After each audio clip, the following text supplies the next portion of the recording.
Welcome to Baggy Be Cooking, and today I will be cooking turkey soup. You will need 1 can of mixed vegetables, 1 can of green beans, 1 can of sweet peas, 1 can of whole kernel corn, and I had one potato left from Thanksgiving that I didn't use, probably for mashed potatoes or something, but I need to go and use that.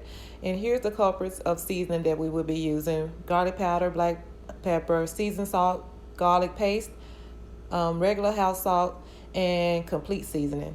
I thought I had some chopped onion, but I didn't. But what I did have was some turkey that I had put in the freezer from Thanksgiving. Yeah, I'm finna go and pour this out. It's Wednesday, and this is what we having for dinner. I'm going to fill my pot with 4 cups of water.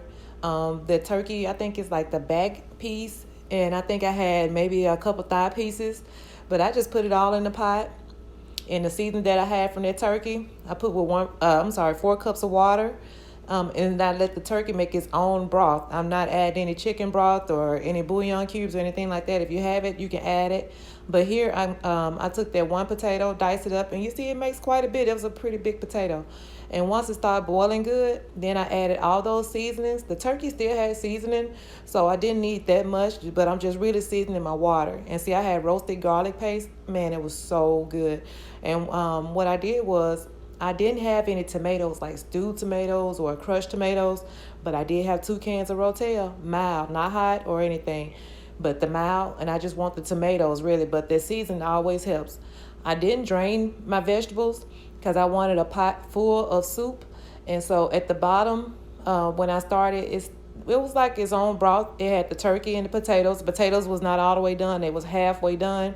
But see, I had this 1 can of mixed vegetables, and it has potatoes, carrots, corn, and lima beans in it. So that one potato was good.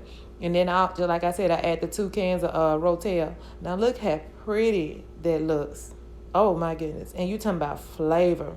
I only need to let it cook for like another 30 minutes, but I put it on slow boil, on like number 1 or 2, just so it can just finish cooking till my son got home from school. So about another 30 to 45 minutes.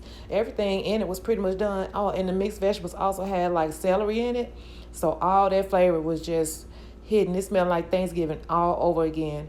And look what I found in the refrigerator. Yep, a bag of cornbread muffins from when I fixed the chicken Rotel the other day. If you didn't catch that video, go watch that video. I almost got 1.5 thousand views on one of those videos that I did before, but the other one from the other day is a full video. If you see chicken Rotel and cream corn bread muffins, that's the video. It's a full video for that. But here's the cornbread muffins. I only let them warm up like 10 minutes in the oven, wrapped in foil. And look at this bowl, full with juice, flavor, and cornbread. If you try this recipe, thank you. If you haven't subscribed already, what you waiting on? Go hit that subscribe, hit that like button, and look around on the page. You're welcome.